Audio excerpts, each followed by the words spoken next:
you wanted the best, you've got the best podcast. The hottest podcast in the world. The Chris Voss Show, the preeminent podcast with guests so smart you may experience serious brain bleed. The CEOs, authors, thought leaders, visionaries, and motivators. Get ready. Strap yourself in. Keep your hands, arms, and legs inside the vehicle at all times, because you're about to go on a monster education roller coaster with your brain. Now, here's your host, Chris Voss. Hi, folks. It's Voss here from the ChrisVossShow.com. Ladies and gentlemen, the Iron Things that makes official. Welcome to 16 years, 24 episodes of the Chris Voss Show. Man, we're just banging out just the most wonderful content that you could ever imagine with the most best guests that can change your life, improve the quality of your status, and people around you will be like, holy crap, that Chris Voss Show podcast audience dude is so gersh darn smart. They actually would say that. That's a quote. Anyway, we did a poll. Anyway, go to goodreads.com/Chris Voss, LinkedIn.com/Chris Voss. Chris Voss won on the TikTokity and all those crazy questions or all those crazy places on the internet. You can check us out. Opinions expressed by guests on the podcast are solely their own and do not necessarily reflect the opinions of the host or the Chris Voss Show. Some guests of the show may be advertising on the podcast, but it is not an endorsement or review of any kind. Today we're talking to an amazing man about his books and his latest book that he has out September 10th, 2024. It is entitled Create Yourself Anew from Above Down by choosing who and what you prefer to be in this multiverse of possibilities. Andrew Cort is going to be joining us on the show today, and he's going to talk about some of his experience, some of his insights from his life's journey, and authorship. Andrew has been involved in the healing arts since the 1970s when he studied chiropractic, nutrition, and AK. His appreciation for eclectic work began as he collaborated with MDs, herbalists, acupuncturists, massage therapists, and many others in Manhattan. Today, he maintains a healing practice in Woodstock, New York, via Zoom. He understands that all real healing is self-healing, and our power to do this comes from our oneness with the benevolent power of creation, in which all things, including healing, pain, naturally, physical, and spiritual wellness, abundance, love, and joy are always possible. Welcome to the show, Andrew. How are you? I'm wonderful, Chris. Thank you. How are you doing? I am excelente. Give me .coms or wherever you want people to find you on the interwebs. The best place to find me is on my website, which is andrewcort.com. And Cort is spelled C-O-R-T. There's no U in it. So it's www.andrewcort.com. So give us a 30,000 overview of what's inside this book. The book is about creating the life you choose. It's about manifestation, a very common word these days. There's a lot of books out there. Mm-hmm. The first part of my book is about really shifting your mindset. And everyone says that mindset is the first thing that has to change. But it's not just changing to a positive mindset. It's actually shifting, as the title suggests, to seeing the world from above down, seeing your life from above down. So it's shifting your mindset from thinking that what you need to do to create the life you want is fixing all the problems that you have, to shifting to the sacred divine being that you really are. And from that high place, that's where the real power to create comes from. That's where you're a creator, when you're part of the divine creation. So I shift people's mindset to understanding that appearance is not reality, and that there are different interpretations of scriptural ideas and spiritual ideas to make you remember who and what you really are. And it's not that you're not part of this world, but you're not of this world. You come from a higher place. And when you take your stance there and remember that, then you have real power.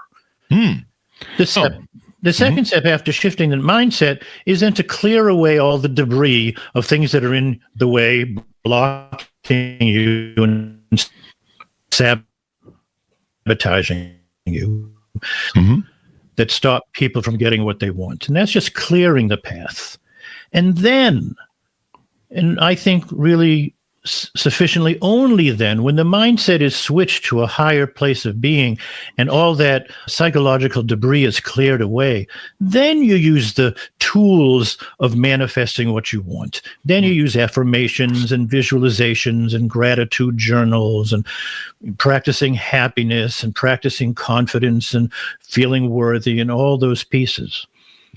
And then the final 3 very short chapters of the book, once that's all done, there's one on abundance, one on healing, and one on love. Mm-hmm. And so when you say the divine, when you say, manifesting from above, is that applicable to any certain religion? There's kind of a lot of religions to that effect, and or is it religious? You mentioned we live in here, let me pull the title here that I have, the multiverse. Some people think of the multiverse as thinking that we live in some sort of simulation. What does that refer to in your mind and how you put it forward in the book? The multiverse is this very ancient idea, which has been revived in modern science since the 50s, when I think the word was first used by a quantum physicist. Mm-hmm. And Neil deGrasse Tyson, talks about we live in a multiverse. It could be used, different words that probably mean the same thing are multidimensional, different timelines, but there are all these different existences going on at one time. There's a wonderful analogy, I think, to a multiverse. Thinking of it like a television set. You're in your living room and you're watching Channel 4, and the telefrequency on the set, or that your remote is sending out to the set, brings in Channel 4. And that's all you see, is what's happening on that frequency. But there are shows running on Channel 5 and 6 and 7 and 100, and these days, hundreds of shows running all at the same time, but you don't see them or experience them unless you change the channel. And changing the channel is changing the frequency that you send out, and that means changing yourself, your inner vibration. So that if you vibrate and your frequency matches a life of wealth and happiness, you draw yourself into that experience, which already exists, but you're not seeing it. And you don't fix your life, you change yourself, and you draw yourself into that new life. So what gave you the reasoning to write this book? What was the motivation behind it, or epiphany where you're like, I need to put this pen to paper? I've been interested in spirituality for many, many years. I'm 74 now. I think my first move into spiritual ideas was when I was late teens, early 20s. But there's been a lot of changes during those years. And simultaneously with my interest in spirituality, I started out in my early 20s with a lot of very serious health issues. I contracted or developed a very debilitating arthritis. Oh, no. And when I was 23 years old, I was living in central New York State, and I went up to Upstate Medical Center in Syracuse, very good medical school and hospital, to get help. At that time in my life, I always figured the doctor will know what to do and just do it and you'll be all better. That turned out not to be. But I went, and what they advised me to do was to take about 10 aspirin a day. 10 aspirin a day? Wow. Yeah. And I did that, and I didn't feel any better, and I went back, and they suggested 12 and then 15. What? I kept going back, and when they got to 20, when they suggested I take 20 aspirin a day, and I'm smart enough to be figuring already, I got enough problems. I don't need bleeding ulcers. Yeah. So this isn't going to work. Yeah. Don't you have anything else you can offer me?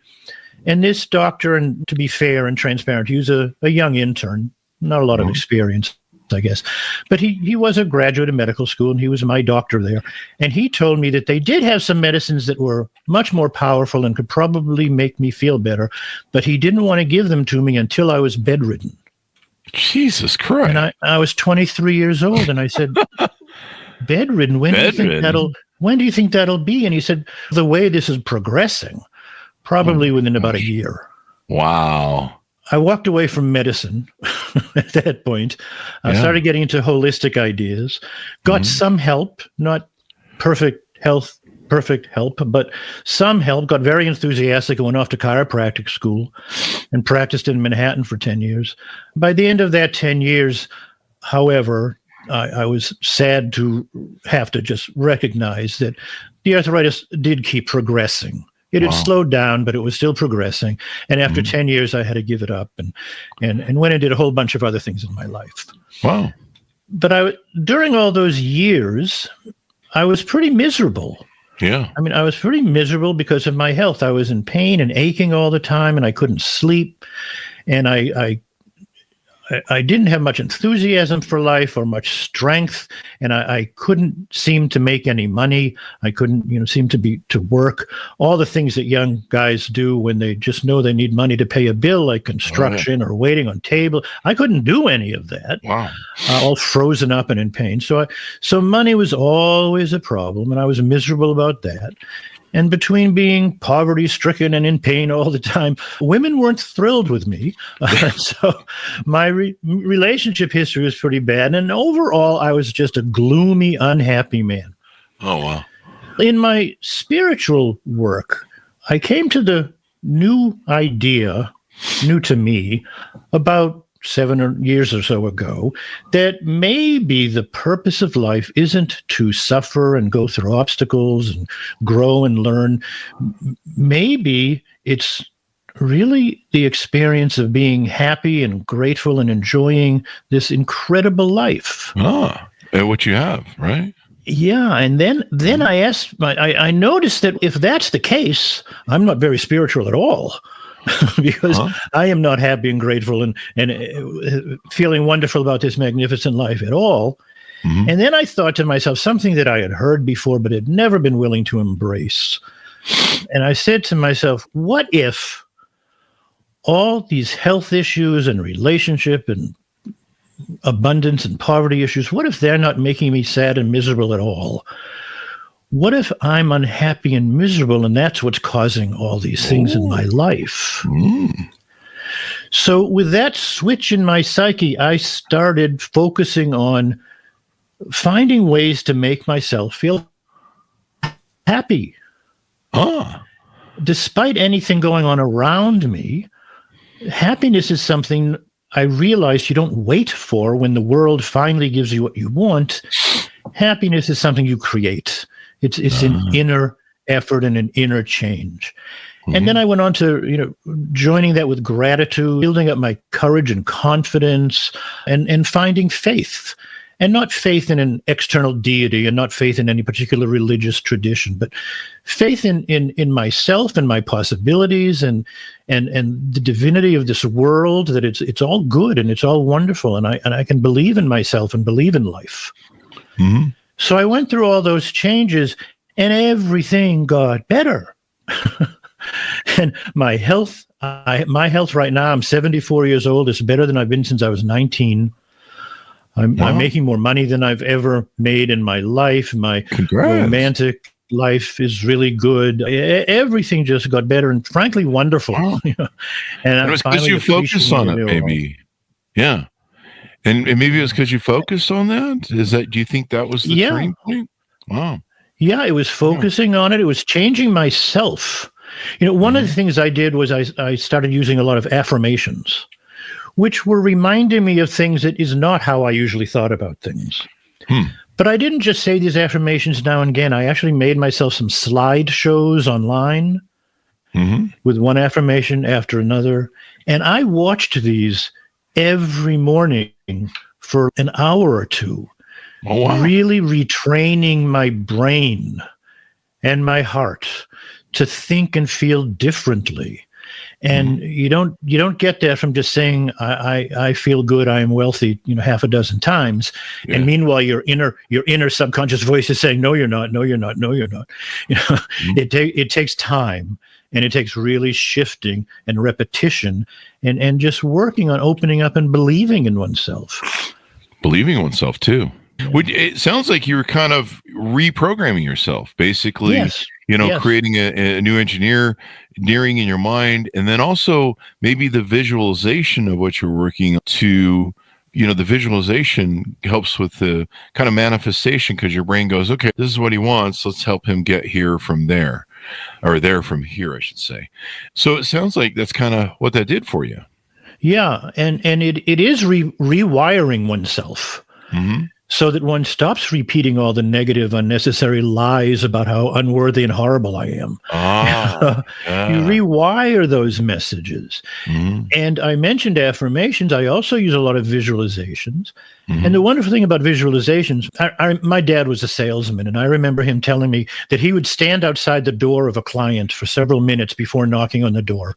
And he'd picture himself having a really successful meeting with this guy and getting a sale. And he'd get that image embedded in his mind, and then he'd knock on the door. And he always did much better than when he didn't do that.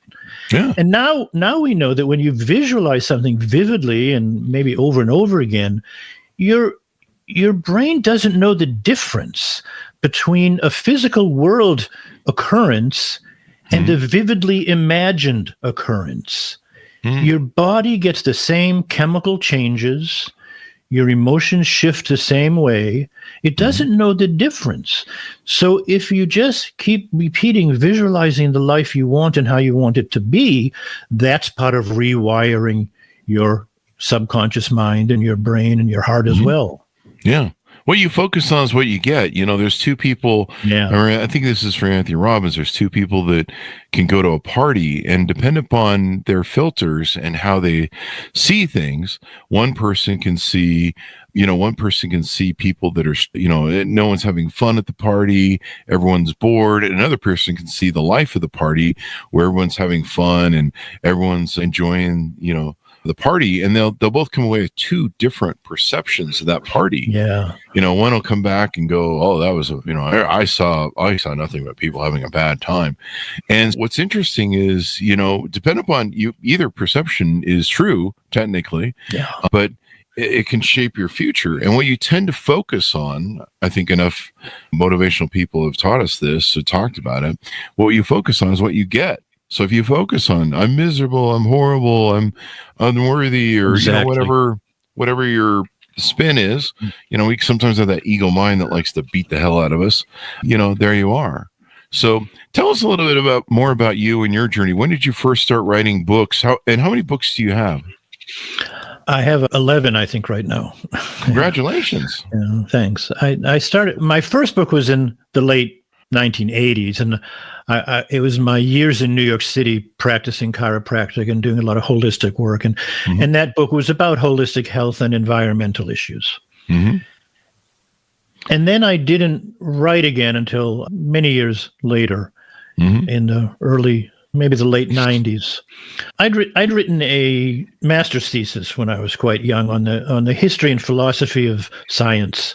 And I found this a very interesting thing, and I knew that one day I was going to get back to this subject, and I did in the late 90s. I got back to it and I started writing, and it took me on a journey that I wasn't expecting. As I was writing, and then something new would come up, and then something new, and I ended up thinking that I was writing kind of a history of ideas. And I got to a point after talking about the Greeks where I decided that I really should talk about Genesis and the Hebrew tradition a little bit, because it has such a huge effect on Western civilization. And I should say something about it, even though it wasn't really my interest at all. So I went back and I read Genesis. And as I'm reading these words, they opened up a whole new meaning to me. I wasn't interested in the alleged history, and I wasn't interested in the fantastic images of miracles and completely irrational things.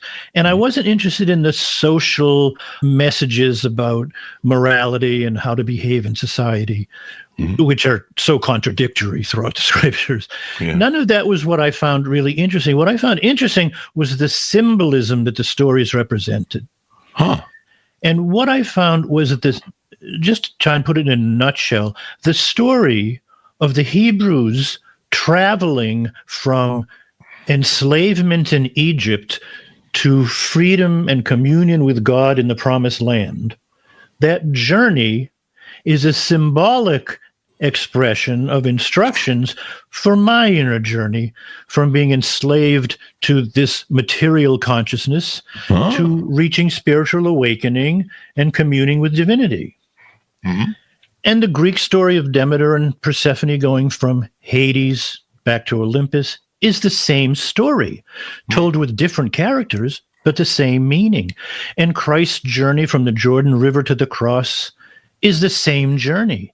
And I realize that all religions, at least in the West where we tell these stories, all these stories are telling the same story on the inside. It's how to do it.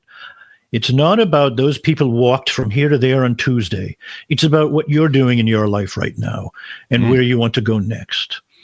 So several of my books are about that. I wrote about the scriptures, and I wrote about the Quran, and I wrote about mythology in Greece. And one of the things I discovered was that at every step along the way, there's a male and a female aspect to the story. It's not just Abraham, it's Abraham and Sarah. It's not just Isaac, it's Isaac and Rebecca. It's not just Moses, it's Moses and Miriam. It's Jesus and Mary. There's always a male and female at every step along the way. And the stories of the women in the scriptures are usually ignored or belittled as unimportant. But if you really dig into them symbolically, they're just extraordinary. And so I wrote a little volume just taking those stories of the women in the Bible and what those stories mean psychologically and spiritually. I added that. A few other things, and then I didn't write for a while. Then I wrote a book of essays on American cultural life and the result of our losing so much of our spiritual world into either a purely economic and commercial world or on the other extreme, a fundamentalist spiritual world. And it takes away real spirituality and what's happened to the country. And I wrote essays about that. And then a few years went by again, and then I made the change in my life that I was telling you about before and wrote this book, which came out this past fall. All right. So what do you hope people come away with when they read the book and see what's inside of it? I hope they come away with one, recognizing deeply and earnestly how magnificent we all are. That one is a truly sacred divine being with all possibilities, beloved by the universe, and filled with all the power of creating the life that we want to have. And that we are just such extraordinary beings, despite so much of society telling us to be timid and shy and not to go for what you want and to not do this and not do that and not feel proud of your life and excited about life. And I hope to get people past that. And then I hope to give them a lot of tools to really make those changes. This book doesn't explain, it awakens. And a conversation with your soul, guiding you to your limitless potential and all your creative power. That was from a review someone left. Oh, okay. And it builds out master spiritual techniques that give birth to your higher self. Do you want to tease out a few of the techniques you offer in the book? Yes. The first one is actually a clearing away of limiting beliefs. And I do that. I describe it in the book, and I do it with my patients by getting them into a deep meditative state. Doing a kind of countdown to get them into a theta hypnotic kind of state. And then having them ask their own higher self some questions when they're in a state where they will listen to responses from their higher being. And the basic two questions are, what am I believing about myself that's making me stuck in this situation that I don't want? And hearing what your higher guidance tells you. And the other basic question is, what am I afraid would happen if I became who I really wish to be? And again, listening for what your higher guidance tells you. Then moving on to, I have a short chapter on each of all these tools. So there's affirmations and how to do them well, how to do them right, how to do them most effectively. Visualization, same thing. Learning to be creative and not reactive to the world, maintaining one's equanimity, learning to do that and not just reacting to the world and sending out negative vibrations every time someone cuts you off in traffic. At the same time, being gentle with yourself and realizing you're human. But learning to not react, learning to feel gratitude. And in my work with gratitude, after working on, I can be grateful for this, I can be grateful for that, and all these things in my life that I could be grateful for, finally getting to the place where I realize I'm grateful to be alive in this magnificent universe. Yeah. I'm grateful for all of it. Thank you for this extraordinary experience. And that needed to be backed up with some self-confidence and, getting rid of feelings of unworthiness. Mm-hmm. I have tools for that, tools for feeling courageous in life. Mm-hmm. And then faith and prayer. And the interesting thing to me about prayer is they're really just affirmations. Prayer should be said the same way, a positive, present experience of having and being, not wanting and trying, but having and experiencing it. It's a bit more devotional and comes from your heart than affirmations that come from your mind. Mm-hmm. So it's rewiring one or the other. And one of the interesting things I learned about faith that made me explore that in my life was one of the things Jesus says, I think it's in Matthew, he says, when you pray, believe that you already have what you're asking for, and it will be yours. Mm. And that's what I think he meant about faith when he healed people and said, your faith healed you. He didn't. He said, you had faith that you have what you want, and now it's yours. Hmm. We've had Olympian coaches on the show and a number of other people that talk about, getting the best results out of yourself. And a lot of times at those Olympic events or in fitness related, I guess, sports related events, they'll walk through it in their mind. They'll visualize it in their mind and they prep their mind so that, there's a good example is the Super Bowl. They say one of the problems with the Super Bowl is when you first get on there, it takes you about half an hour to get your jitters out. Cause you grew up dreaming of playing in the Super Bowl. You're finally here. You've done the work. You're beaten up after a year of playing the game. And, at least for that season. And here you are, you're in the show and it can throw you because it's, your dream is at the doorstep and you've got to make it happen to get it through the door. And, and so sometimes in that first 20 minutes, 15 minutes, half an hour, we've seen whole games go unrepairably wrong for somebody. But the visualization helps you when you get there, approach any sort of one of these events or whatever you're trying to do, you feel more comfortable because you feel more at home in that space because you've walked through it in your mind.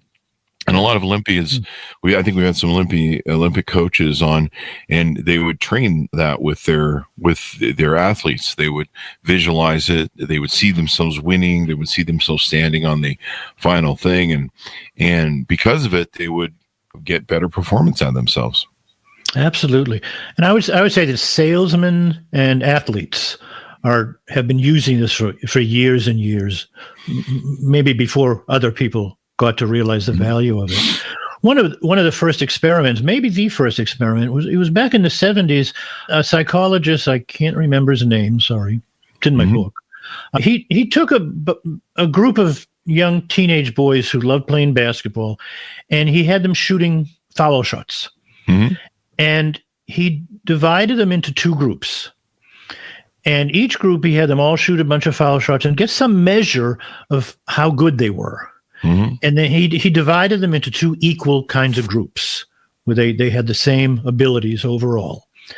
And then he told one group that for the next 30 days, they were to come to the gym every day and practice shooting foul shots for an hour. Mm-hmm.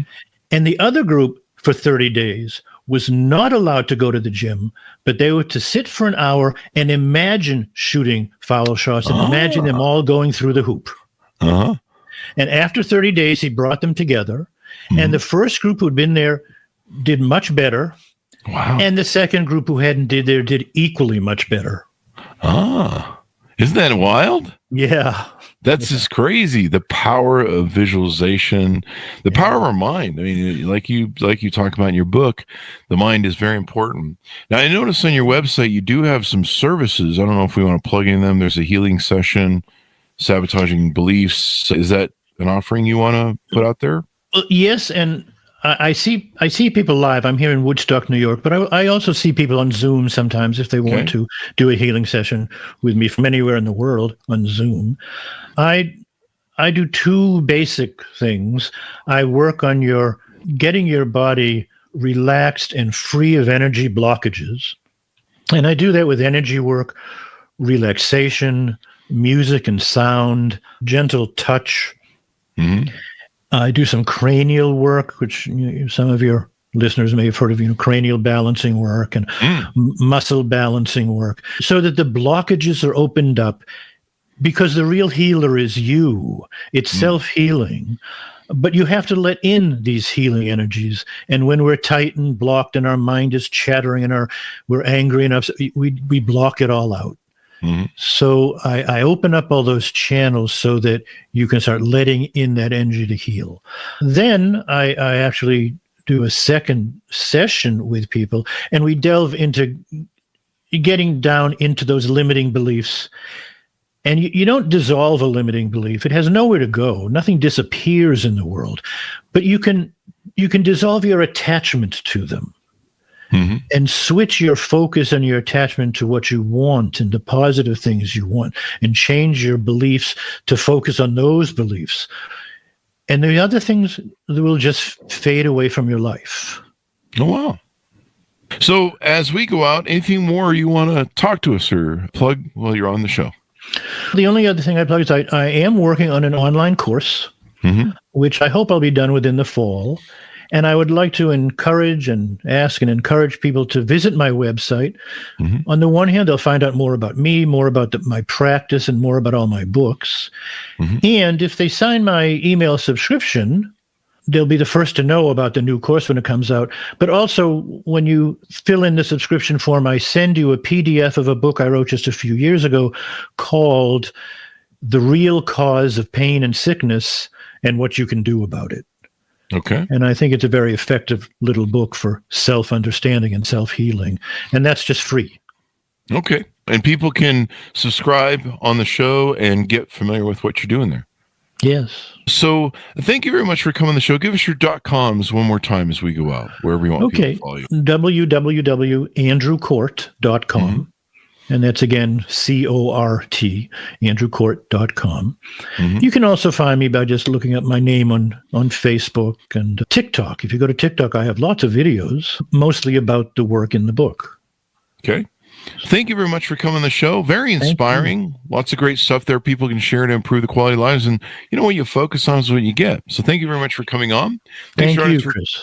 Thank you. Thanks to our audience for tuning in. Order the book wherever fine books are sold. It is called Create Yourself Anew, From Above Down, by choosing who and what you prefer to be in this multiverse of all possibilities. Out September 10th, 2024. Thanks so much for tuning in. Be sure to go to goodreads.com/Chris Voss, LinkedIn.com/Chris Voss, Chris Voss 1, the TikTokity, and all those crazy places on the internet. Be good to each other. Stay safe. We'll see you next time. And that should have us out. Great